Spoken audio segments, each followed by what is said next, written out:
we woke up and my wife, she was craving ribeyes. Also, I'm not pregnant. Thankfully. But what do you do when you have nothing prepared and you don't have a ribeye in the freezer that you can just take out and start barbecuing? See, I'm going to show you a few tricks how you can save a boring Wednesday with a fantastic steak sandwich made from beautiful ribeyes. Beautiful. See, these are straight out of the freezer. As we always do, I vacuum seal them and write the weight so I know what I'm dealing with. So here we have 590, 450, a little more than a kilo of ribeye, which would be a little more than 2 pounds. So where they were from? These are from Ranges Valley, Australia. Black Angus, fantastic farm. They make really good stuff. Nice. So I have fired up my sous vide. It's running at 55 degrees Celsius, which is 131 Fahrenheit. We want the medium rare. If you, between 130 to 135, you have medium rare, but I like them on the lower side. I want them on the rare side. So those goes in here, straight from the freezer, hard frozen. It's a perfect trick. And into the bathtub. Yep, and as you see, we have these smart little things here that keep them submerged. I love this thing. Not pimping it, I'm not sponsored, but nice little box. Now we let that go for at least 1.5 hours. So now we have time to prepare the rest. Since we are not going to bake our own bread today either, we did it the other day. So now we have a stale, boring Pan de Cristal, but I'll show you later how we revitalize that to become super crunchy and fantastic for steak sandwich. But we also want to make a steak sauce for this. Of course, you can use store-bought mayonnaise if you don't want to make your own, but I'm going to make my own base mayonnaise that we're going to make the sauce from. So 300 milliliter of neutral oil. Do not use olive oil. It becomes bitter as hell, so that's not good. This is sunflower oil. It's perfect for this. And then I have 2 egg yolks and 1 whole egg that we're going to ease in there without spritzing too much. And we need a teaspoon or so of Dijon mustard. That goes in. And then for the vinegar, I'm going with a little bit special one this time. This is port wine vinegar, actually from Portugal, that will give a different flavor to our mayonnaise. So a couple of teaspoons of that. Don't overdo it, but this is what you need for the emulsification of the pectin in the egg yolks. A good pinch of salt. Nice. If you wanted to make Japanese mayonnaise here, then you would add a little bit of MSG. Then that's actually Japanese mayonnaise, just for the fun of it. Okay. Traditionally, you would use lemon, but I prefer it with lime. It needs a little bit of acidity to... It has a better kick, I think. Yes, it does. But I think we're going in with a whole lime here. Yes, yes. That's necessary. These were not the juiciest of sorts, so... That looks good. Leave that over here because we're going to need that later. So salt, vinegar, lime, eggs, we're ready. Then you go with your immersion blender all the way to the bottom. And sorry for the noise.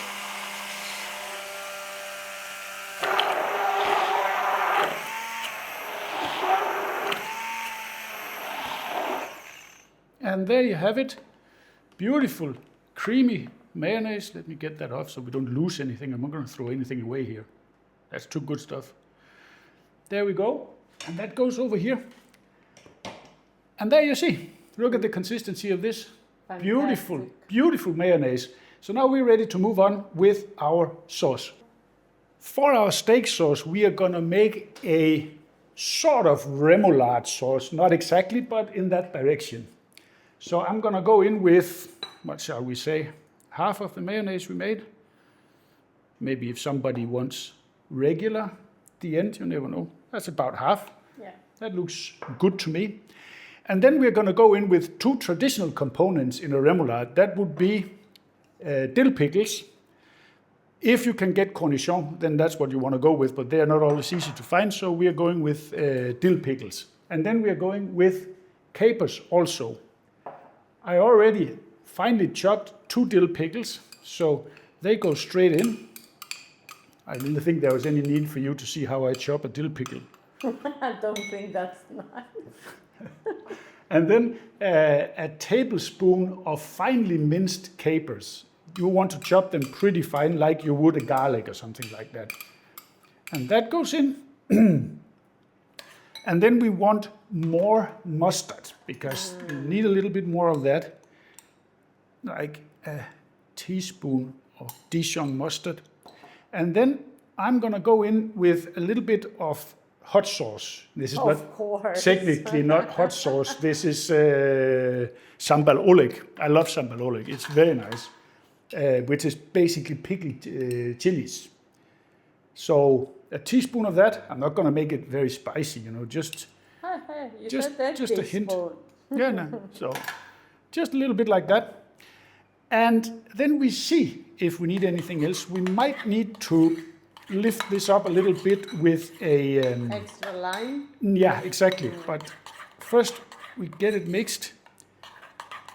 So we see this is beautiful for steak. We've made it before, actually. It's fantastic. It's very, very good, actually.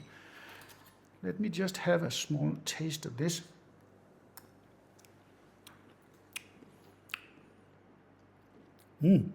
That's good. It needs a little bit more salt. And then it needs lime. It's one thing you can never get enough of, in my opinion. It's lime. And also I want the consistency a little bit thinner, actually, for our steak sauce. So lime it is. That looks good. Now we have the consistency a little bit thinner than it was before. It is perfect. Clean spoon. Don't double dip. It's not polite. Bravo, Anders. That's good. I like it. And now we're going to move on. I'll put this in the fridge so we keep it cold until we need it.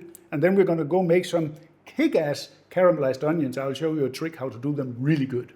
So for our caramelized onions, I have a white onion here cut into batons, julienne style. And then we start our pan on medium low, because we don't want it to be too warm. We want them to sweat out, caramelize slowly. So we give it a bit of oil, and we go in straight with our onion, like that. And to help it on its way, we're going to give it a good pinch of salt that will extract some of the moisture faster. Of course, it adds flavor also. And then the trick I talked about. If you want to make really good caramelized onions, you add a bit of Ketjap Manis, which is a sweet soy sauce. Could you see that? Ketjap Manis. That's what you want. It gives fantastic flavor to this. So we're going to give it a couple of tablespoons of this, maybe 3. It's thick. It's like a soy paste, but it gives the onions a sweetness that balances super well with the tartness of the sauce we made before. So now we're going to let these sweat out here for the next 25-30 minutes, and then they are good. We've been going about 8-10 minutes, and as you can see now, the onions are getting nice and soft and they're sizzling away, but they are definitely not there. You want them to become much darker than this before they're ready. But it's looking good. And that is what you want to see. They have to be dark brown like that. And I will guarantee you, these are the best caramelized onions you will ever try. So we have our nice bread from the other day, which was very good back then, but now it's a little bit boring. Boring. So preheated oven, 180 degrees, and some water. And give it a good spritz all around. Don't be stingy. And then we put that in the oven for a couple of minutes, maybe 4, maybe 5. Then it will be crusty and crunchy, but the crumb inside is still moist because this is Pan de Cristal with 100% hydration, so perfect for sandwich. Well, I think our bread has been revitalized, so let me get that out of the oven. Bada bim, bada boom. No need for gloves here.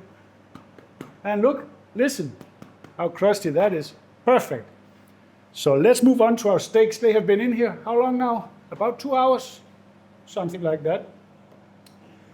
And that's the beauty about this, because you can let them go for as long as you need. Let's see which one we want. I want that one. That's the one we want right now. And as we all know with Sous Vide, if you have seen our channel or other channels before, they are not exactly pretty when they come out of the Sous Vide, but we are going to change that, that's for sure. But let us see what we're dealing with. Anyway, the steak is perfectly cooked. It's just not pretty. But I will make sure we make it pretty. So let's see what we're dealing with. Ooh, that's tender already, I can feel it. Onto some paper towel.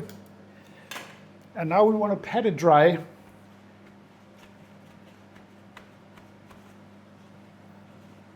That looks, and onto a small oven tray here. Not particularly pretty, huh? But now we want to, and this is an important thing about sous vide, when you make a steak like this, you want to let it cool ever so slightly before you sear it, so that you don't get any gray zone, you only get medium rare all the way through. So, sea salt, because these were straight from the freezer, they are unsalted. So, let me flip it over also, and give it a hint on the other side. And then we're going to let that rest while we warm up our pan over there, so sear at the stove. And I have my well-seasoned 12-inch cast iron skillet heating up, and see it's beginning to smoke a little bit. So we are hoovering in here on 220 degrees. That's about what, 220, 230 degrees Celsius, that's what you want. We give it a small splash of oil, just to get that around a little bit here, so we have a nice spot to land our steak. And then we take our beautiful ribeye, and now we just let it go and wait for the Maillard effect. Don't move it right now, because we're only looking for sear. It's perfectly medium rare cooked, so this will take 2 minutes at tops. Let's see how we are doing. It let go, so nothing is sticking. Look at that. That's gonna be beautiful, and you get your ribeye, as promised. Let's see how we're doing on the other side.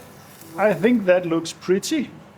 I don't want to overcook it. I want crust, but I don't want to have any gray zones here. So off with this and ready for the assembly. Here we are. Everything is ready, and it's looking good, and it smells fantastic, that steak. It does. So first, bread. But I don't want this big, because that's not going to be, because it's, no, that's impossible, and that's not what we want right now. And plus, I have to make it look pretty for you. So that means we make a nice sandwich here, like this. I'll use them after. Split it down the middle. Ooh, nice and warm now, the bread. But look at that inside. Look at that inside. I mean, and Yeah, it's it's the crumb is fantastic. fantastic. Excellent bread. So, our beautiful sauce. Some of that on the bottom here. Don't overdo it. Don't be stingy either. Like this. There we are. And then let's move on with our steak to see how this is doing on the inside. Definitely looks good on the outside. So now let's see what we get out of this one. I mean, look at that. Yeah. That is just steak perfection. Let me get some slices ready here for our sandwich. Oh, this is just so beautiful. I think that's about enough for our first sandwich here. Yeah. I think that looks good.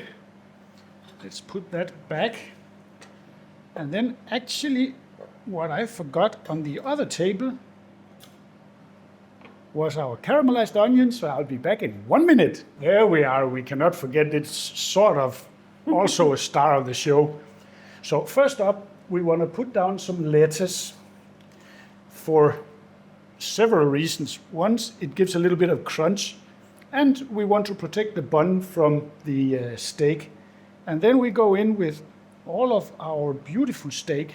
And it so smells. I think I can fit all of it, don't you think? Okay. It has to be luscious. Luscious, yeah. Exactly. I think that looks good. And then there is a small piece for me. Aw. Fantastic. Yeah. That is just bloody amazing. And then we want to go with some of our caramelized onion over the top here. Oh. This is so good. I'm telling you, and as I said before, this is the best caramelized onions you will ever try.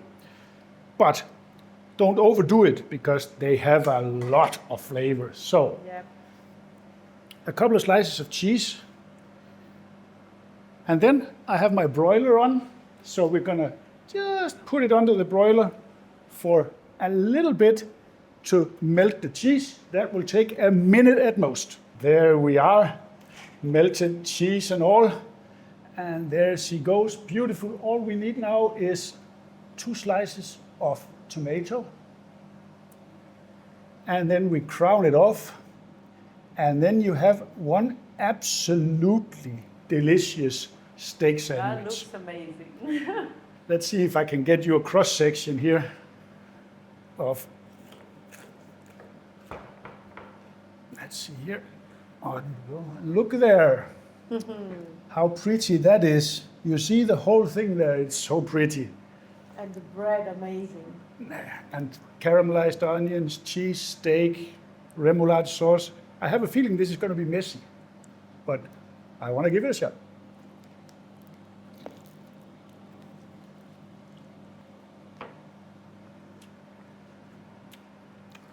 Not polite, but what can I do?